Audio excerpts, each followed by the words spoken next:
Bonjour frères et sœurs, je vous retrouve dans ce jour.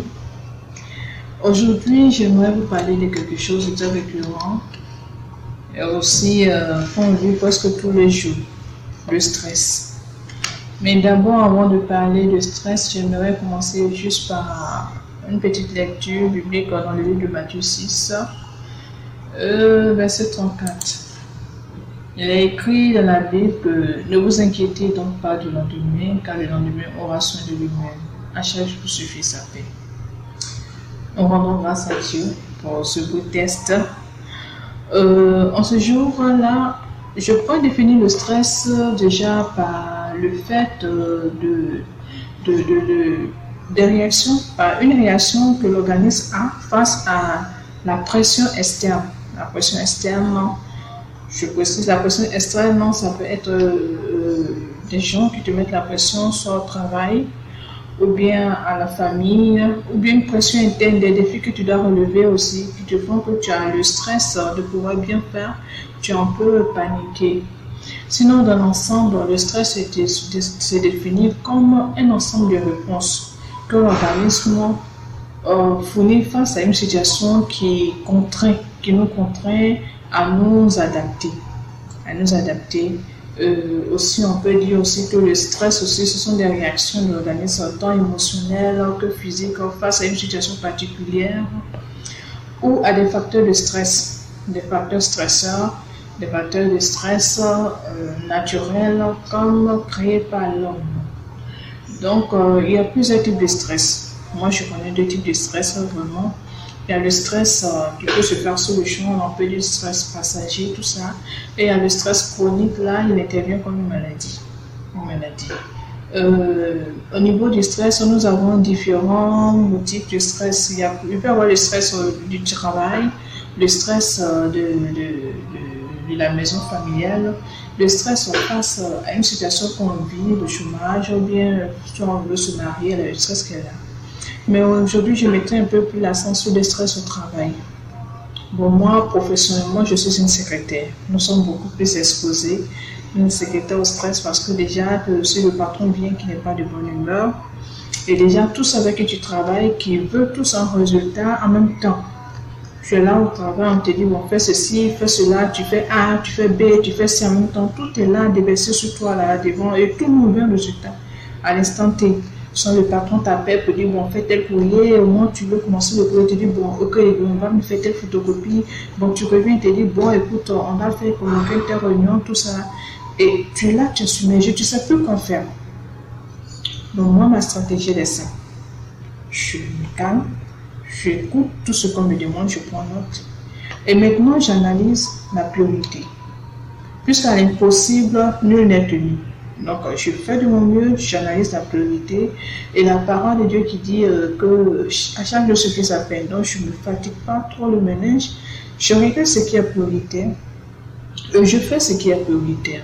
Si c'est le A dont on a besoin à l'instant T, je vais faire. Si c'est le B, je vais faire. Mais je m'arrange de telle sorte que je puisse faire une activité en même temps. C'est-à-dire je ne veux pas faire 2 ou 3 en même temps pour éviter de me tromper, de mettre trop de stress. Et aussi quand la journée passe comme ça et que je sors à la maison, le stress du travail là, ça reste au travail. Tout ce qui est travail, je laisse au travail pour qu'à la maison, je puisse me dégager pour m'occuper de monsieur et des enfants. Donc je pense que si chacun de nous adopte cette attitude-là, on essaie d'adopter cette attitude, ça va aider à mieux gérer les choses. Aussi, il ne faut pas te dire que bon, je devais faire donner tes résultats et je n'ai pas pu, il faut que j'entre à la maison pour terminer. Non, ce n'est pas intéressant parce que là, la vie du travail entre en conflit avec la vie de la maison. Ça, c'est mon avis en tout cas. La vie du travail entre en conflit avec la vie de la maison et on se rend compte que on est tout le temps plongé dans le travail, on n'a pas le temps pour la famille. La famille, c'est très important. C'est vrai que le travail va nous permettre de pouvoir prendre soin de la famille. Mais la famille, c'est Dieu qui nous l'a donné. Et c'est une priorité. Et on a accepté de fonder cette famille. Donc, tu es obligé. Tu fais une partie au travail. Tu fais ton travail normalement. Et quand tu rentres, tu ranges tout ce qui est travail. Tu t'occupes de madame, ou bien tu t'occupes de monsieur, les dames, des enfants. Tu gères tout. Ton temps libre, tu les accordes. Au travail, tu fais ce qui est travail. Maison, tu fais ce qui est maison. Moi, c'est ma politique qui est là, c'est ma stratégie qui est là, afin d'éviter de ne pas jongler entre deux choses en même temps. Et le fait même d'envoyer le travail à la maison, il y a le stress aussi qui est dedans. Parce que les enfants sont là, le bruit, il faut savoir comment organiser tout ça. Donc, éviter, être simple. Prendre les choses telles qu'elles se présentent à nous. Pour éviter qu'on soit trop hyper agressé. Parce que quand le stress est trop long, tu peux péter un câble. Tu deviens nerveux, tu deviens, comment dire ça, tu n'es plus sûr de toi, tu commences à perdre l'équilibre, à perdre la confiance en toi. Pourtant, ce sont des choses qu'il ne faut jamais perdre. Il faut toujours garder l'équilibre, garder son calme, quel que soit ce qui se présente à nous. C'est des situations qui vont te rendre un peu nerveux. Tu te calmes plus, bon, soit si tu peux te retirer un peu, marcher un peu, revenir, c'est bon. Ou bien te retirer, prendre le temps pour écouter un peu la musique, tout ça, c'est intéressant. Donc, parlant du stress au travail, c'est ce que j'ai voulu dire par rapport à ça. On a beaucoup de choses, beaucoup de résultats à apporter en même temps, beaucoup d'objectifs à atteindre en même temps. Et on se donne un stress pas possible. Moi, je vous conseille, allez pas à pas. Vous ne faites pas hors des priorités. Vous faites le travail normal et puis on en passe. À la maison aussi, c'est pareil. Quand tu rentres à la maison, tu te dis il y a beaucoup de choses à faire, il y a ceci à gérer, il y a cela à gérer, comment faire. Tu ne vas pas à pas. Pourquoi te presser, ne te mets pas de pression? Parce que nous voulons tout faire en même temps, on ne fait pas bien.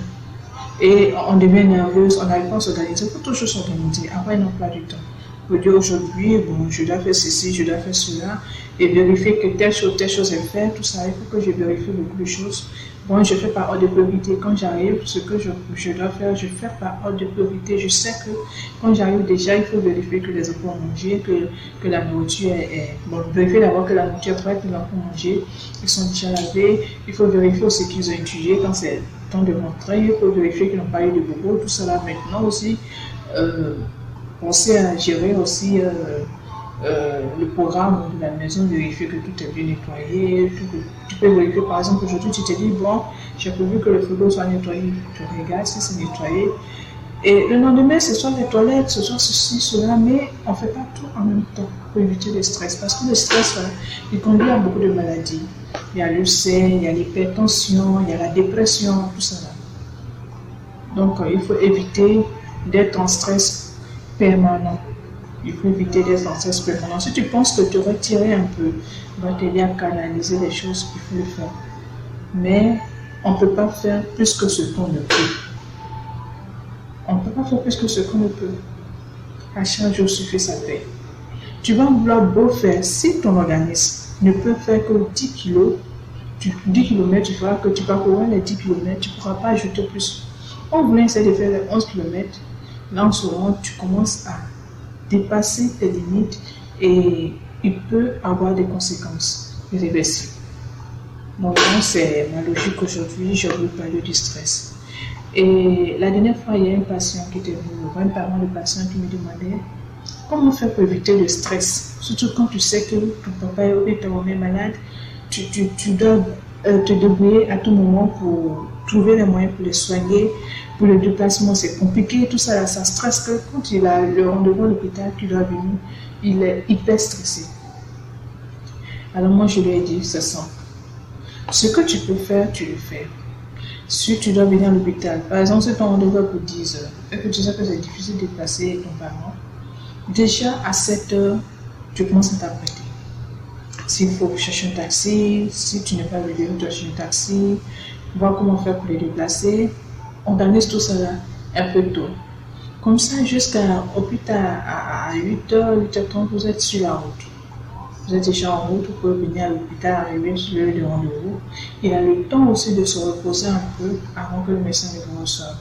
Donc, il y a tout ça. Mais si tu veux mettre la pression, fais vite. Fais vite. Peut-être à vous commencer déjà le rendez-vous, ça vous dit, vous réveillez à 8h, mais il aura une pression parce qu'il n'a pas assez de temps pour être à l'heure. Parce qu'entre 8h et 10h, il y a 2 heures de temps. Il faut que le parent se réveille. Il faut qu'il mange. Il faut que sa toilette soit faite. Il faut déjà l'apprêter. Courir aller chercher le taxi pour venir. Tout ça, là, ça va prendre du temps.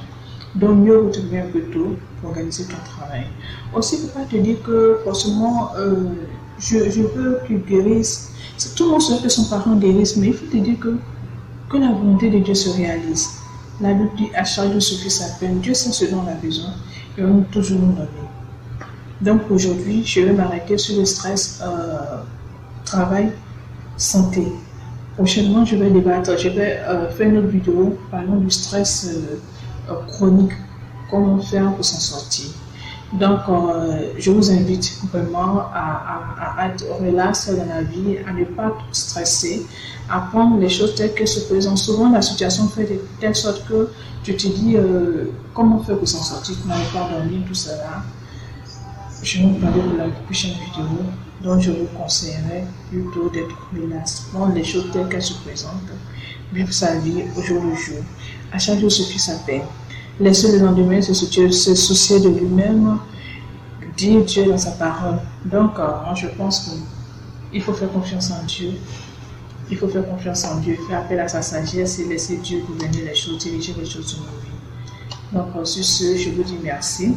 Je bénis le nom de Dieu pour toutes ces personnes qui prennent le temps de m'écouter, qui prennent le temps de regarder les vidéos, de les partager, de s'abonner à ma page. En tout cas, je vous encourage. Et je nous encourage aussi à faire davantage. Et sur certains, je voudrais qu'on débatte de certains thèmes qu'ils mettent en commentaire afin qu'on puisse organiser pour cela.